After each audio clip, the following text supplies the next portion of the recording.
Globalización, identidad y escala. La aportación del posmodernismo y de la geopolítica crítica.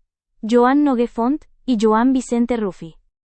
En un contexto de interconexión global, ¿cómo se reconfiguran las identidades personales y colectivas cuando los referentes culturales, y también los dispositivos económicos y políticos, ya no se limitan a lo local, sino que se articulan multiescalarmente entre lo cotidiano, el Estado-nación, y los circuitos globales?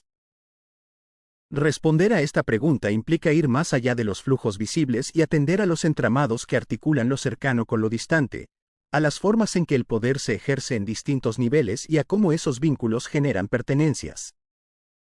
De acuerdo con Noguer y Ruffi, comprender estos procesos exige partir del concepto de globalización, concebida como una dinámica dialéctica entre lo local, lo global y los niveles intermedios. En este marco, lo local hace referencia a los espacios más próximos a la vida cotidiana, la comunidad, el barrio, la ciudad o el territorio cercano, donde se producen las experiencias directas. Lo global alude a los procesos de alcance mundial, como los mercados financieros, las cadenas productivas transnacionales o la circulación global de información. Por otra parte, los espacios intermedios son aquellos niveles que median entre ambos, como la región o el Estado-nación, donde se articulan decisiones políticas, económicas y culturales que conectan lo inmediato con lo global. La relación dialéctica entre estas escalas muestra que lo local incide en lo global y lo global en lo local, configurando un proceso de influencia recíproca sin una jerarquía establecida. La profundidad de estas transformaciones se hace evidente en tres fenómenos. La inmediatez de las comunicaciones, que reduce distancias y acelera la interacción. La velocidad de los mercados, que conecta economías en tiempo real.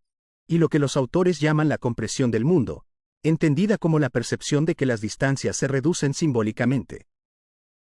A esta compresión se suma la conciencia global, que se refiere a la percepción creciente de vivir en un espacio compartido, donde acontecimientos lejanos tienen efectos directos en lo cotidiano. Ahora bien, comprender la globalización no se limita a reconocer sus efectos visibles en la vida diaria. Para Noguer y Ruffi, es necesario identificar los elementos que la estructuran y que explican cómo se organiza en la práctica. En este sentido, distinguen dos componentes fundamentales.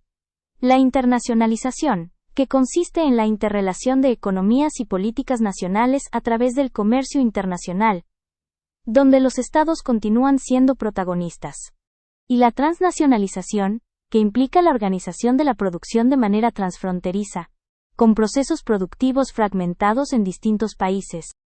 La identificación de estos elementos plantea una nueva cuestión. ¿En qué niveles se manifiestan estas dinámicas y cómo se traducen en la experiencia de los individuos y las comunidades? Para responder, Noguer y Ruffi introducen los conceptos de escala y lugar. En su planteamiento, la escala no se reduce a una simple medida cartográfica, pues, ésta se entiende como la expresión de las formas de interrelación de los procesos sociales, es decir, los niveles en los que interactúan las personas, las instituciones y el poder. El lugar, por su parte, se configura a través de interacciones sociales y constituye un componente esencial de la identidad. Produce sentimientos de individualidad, refuerza la pertenencia comunitaria y articula lo particular con lo general. De esta forma, la reflexión sobre globalización, escala y lugar conduce inevitablemente a otro tema central en el análisis de Noguer y Ruffi: la identidad, entendida no solo como algo individual, sino también como una construcción colectiva. Pues, hablar de lugar es, en este sentido, hablar de identidad. La creación y la vivencia de lugares generan identidades colectivas, que dan forma a los vínculos sociales. Sin embargo, este proceso no es lineal, sino que se enfrenta a una tensión constante, la de la universalidad frente al particularismo. La universalidad refleja la tendencia a la homogenización impulsada por la globalización, donde culturas y prácticas tienden a volverse uniformes. El particularismo, en cambio, defiende lo singular y lo propio de cada comunidad, preservando sus diferencias frente a esa homogenización. Así, de este conflicto emergen las identidades territoriales colectivas, que expresan la diversidad cultural en un mundo globalizado. Esto da lugar al fenómeno del multiculturalismo, que representa el tránsito desde un Estado-nación monocultural, centrado en una identidad única, hacia un estado multicultural, donde múltiples identidades coexisten y reclaman reconocimiento. La escala, además de organizar las interacciones sociales, es un elemento decisivo en la construcción de cómo los seres humanos representan la realidad. En ella se reflejan tanto las prácticas cotidianas como las dinámicas del poder. Nogué y Ruffy retoman la propuesta de Neil Smith, quien identifica 7 escalas humanas. El cuerpo, que representa la escala más inmediata y personal, donde se experimentan directamente normas, restricciones o libertades. El hogar es el espacio íntimo de la reproducción social y las relaciones de género. La comunidad, que articula la vida colectiva y la pertenencia en ámbitos locales.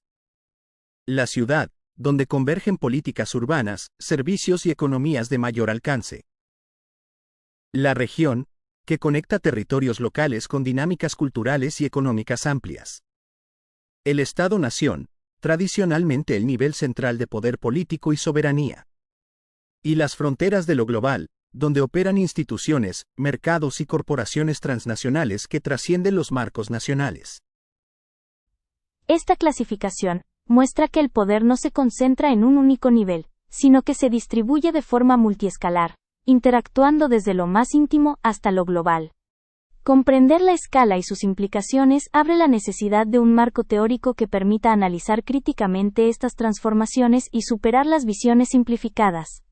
En este sentido, Nogué y Ruffy destacan que la clave se encuentra en los supuestos de la posmodernidad y la teoría crítica, los cuales ofrecen herramientas para interpretar la complejidad de las identidades y los procesos sociales. En este sentido, la posmodernidad se plantea como un debate contra el pensamiento único, caracterizado por el pragmatismo, la competitividad y la homogeneización cultural.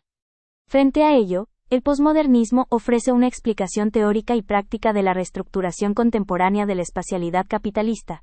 Además, propone un método crítico, la desconfianza hacia los metarrelatos, es decir, hacia las grandes interpretaciones totalizadoras que pretenden explicar la realidad desde una única perspectiva. De esta forma, el posmodernismo permite abordar la globalización y la construcción de identidades desde una mirada plural y crítica. Ahora bien, este enfoque crítico no se queda en lo teórico. Se concreta en una disciplina que examina el poder desde la distancia y lo desenmáscara: la geopolítica crítica. De acuerdo con Nogué y Ruffy, la geopolítica crítica se nutre de la teoría crítica y tiene como finalidad desenmascarar los discursos del poder. En el pasado, la geografía política operaba como un instrumento al servicio del poder, dedicada a estudiar los requerimientos territoriales del Estado con el fin de garantizar su dominio. Hoy, en cambio, la geopolítica crítica introduce una ruptura. Propone analizar la política tomando distancia de quienes detentan el poder, para evidenciar cómo sus discursos construyen narrativas que legitiman determinadas acciones y moldean la percepción del territorio.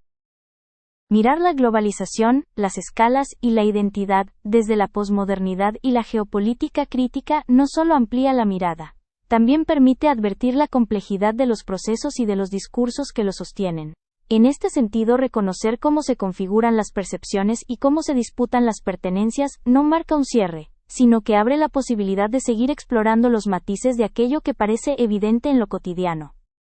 Hoy en día, lo global atraviesa lo cotidiano a través de fenómenos tan diversos como las redes digitales, los movimientos sociales, o las tensiones culturales. Estas perspectivas no se presentan como conclusiones cerradas, sino como puertas abiertas a nuevas preguntas y exploraciones.